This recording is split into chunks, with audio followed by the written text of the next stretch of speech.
ابھی جو حالات ہیں، کوئی اس میں یہ کہہ رہا ہے کہ ابھی یہ حکومت جانے والی ہے اور پی ٹی آئی کسی کے ساتھ اور خاص کر پیپلز پارٹی کے ساتھ مل کر حکومت ایک نئی حکومت بننے جا رہی ہے. تو آپ کو کیا لگتا ہے کہ ایسے حالات ہیں اور ہو سکتا ہے یہ ممکن ہے؟ ممکن تو ہر چیز ہے سیاست کے اندر، ناممکن تو کچھ بھی نہیں ہو سکتا. اگر پیپلز پارٹی اور پی ایم ایل این مل سکتی ہے تو دنیا کی کوئی بھی دو پارٹیاں آپس میں مل سکتی ہیں. اور اگر جن کو خان صاحب نے ووٹ نہیں دیا جب وہ اسمبلی میں اکیلے بیٹھے ہوئے تھے، ظفر اللہ جمالی کو، جو ان کے ساتھ کولیگ بھی رہ چکے، کولیگ ان دا سینس کہ اسٹوڈنٹ ایک ساتھ رہے دونوں ایچ ایس این میں اور بڑا ایک دوسرے کو چاہتے تھے، لیکن انہوں نے کہا کہ میں اس وجہ سے ان کو ووٹ نہیں دے رہا، میرا دل چاہ رہا ہے کہ ان کے ساتھ جو چودھری صاحبان ہیں وہ ان کے ساتھ ہیں. تو اگلے کچھ دنوں کے بعد وہی چودھری صاحبان ان کے خان صاحب کے ساتھ ملے ہوئے تھے اور ایک صوبہ پورا چلا رہے تھے. تو سیاست کے اندر مطلب کوئی اصول، کوئی پرنسپل جو ہے نا وہ کم سامنے آتے ہیں. صرف یہ دیکھا جاتا ہے کہ ہمارا مفاد اس وقت کیا ہے یا ہمیں کیا کہا جا رہا ہے کہ ہم کوئی کیا کریں. حکومت کی تبدیلی تو اس دیکھ لیے رہے ہیں، میں پیپلز حکومت پارٹی کی اور تبدیلی جی پیپلز پارٹی اور پی ٹی آئی مل جائیں تو حکومت بنا سکتے ہیں، اس میں تو کوئی شک والی بات نہیں ہے. نہیں. تو آپ کوئی تبدیلی دیکھ رہے ہیں کہ اس وقت ہو سکتی ہے؟ تبدیلی مطلب جو حالات جس طرح سے جا رہے ہیں اس میں تو کچھ بھی ہو سکتا ہے، لیکن اس لیے حکومت کو کرنا پڑے گا کہ ایسے اقدام کریں جس سے کہ پبلک سیٹسفائی ہو، جس سے کہ معاملات صحیح ہوں. جماعت اسلامی کے دھرنے کے بارے میں آپ کا کیا خیال ہے کہ آپ حمایت کرتے ہیں؟ جماعت اسلامی اس وقت دھرنا دیے بیٹھی ہے اور گو کہ وہ ایک عوامی مسائل پر ہیں اور بالکل رائٹ پر بھی ہیں جو حالات چل رہے ہیں. آپ نے بھی کہا کہ جو حالات چل رہے ہیں. بات یہ نہیں ہے، بات یہ ہے کہ ایک تو ہے نا کہ آپ اس کا کوئی حل نکالیں، ایک ہے کہ آپ ایک پبلک سینٹیمنٹ کو دیکھ کر آپ کہیں جی ہم یہ کام کرنا چاہتے ہیں، اور ہر کوئی چاہتا ہے یہ. ہم بھی چاہتے ہیں کہ ہم اس وقت لوگوں کے ساتھ کھڑے ہوں، اپنے حلقے کے عوام کے ساتھ کھڑے ہو کر اور کہیں کہ حکومت جو اقدام کر رہی ہے اور یہ بجلی کے بل، لیکن کیا حکومت کے پاس اختیار ہے ان کو ٹھیک کرنے کا جب تک کہ وہ میجر سٹیپس نہ لیں آئی پی پیز کے حوالے سے، وہ معاہدے منسوخ کریں یا ان کا فرانزک جو ہے وہ آڈٹ کروائیں اور دیکھیں کہ کس نے کتنے پیسے فضول میں لیے. یعنی کہ 452 ارب روپے جو ہے وہ ہم اکٹھے کرتے ہیں سارے سیلریڈ کلاس کے ٹیکس سے، اور اس سے زیادہ ہم دے دیتے ہیں ان کو آئی پی پیز کو. تو وہ معاہدے انٹرنیشنل معاہدے ہوئے ہوئے ہیں. ہر حکومت نے، میرے پاس لسٹ ہے پوری کہ کس حکومت نے کتنے آئی پی پیز کیے.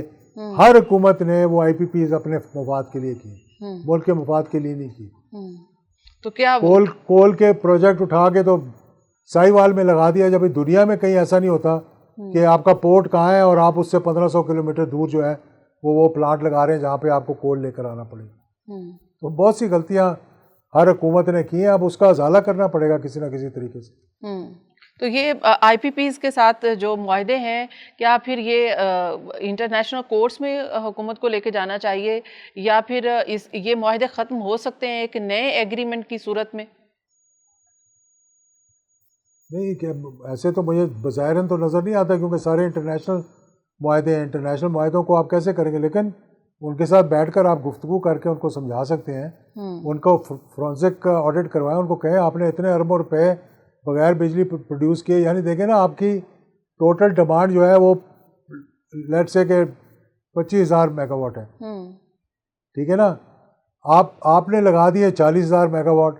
ٹرانسمیشن آپ کے پاس صرف 29,000 کے لیے ہے، اس کے علاوہ آپ کے پاس ٹرانسمیشن کی لائنز ہی نہیں ہے. تو کیوں لگوایا؟ جس نے لگوایا ان کو سزا دینی چاہیے. وہ تو دور کی بات ہے، چلیں یہ پروڈکشن تو دور کی بات ہے. پروڈکشن تو ایک الگ بات ہے کہ پروڈکشن اتنی ہو رہی ہے یا اتنی وہ ایگریمنٹ کر لی ہے، لیکن کیپیسٹی چارجز بھی ہے کہ اگر آپ بجلی نہیں بھی خریدیں پھر بھی آپ کو کیپیسٹی چارجز دینے ہیں. یہی تو میں آپ کو بتا رہا ہوں. لوگ کہتے ہیں سی پیک کے معاہدے بڑے اچھے ہیں، لیکن سی پیک کے معاہدے بڑے مہنگے معاہدے ہیں سارے. وہ بھی چائنا نے پاکستان کو ہیلپ کیا ہے، قرضے انہوں نے اپنے بینکوں سے لیے ہیں اور انہی بینکوں کو انہوں نے وہ قرضے معاف کرنے ہیں. ہر پروجیکٹ جو لگایا گیا اس میں سوائے اس کے کہ جو انہوں نے پاکستان کی ہیلپ کی ہے اس میں 17 سے 24% تک وہ اپنا ریٹرن آن انویسٹمنٹ لے رہے ہیں. تو وہ کوئی فری کے معاہدے نہیں ہیں جو ہم کہتے ہیں جی کہ بڑے اچھے معاہدے ہیں. ان معاہدوں میں بھی غلطیاں ہوئی ہیں بہت سی.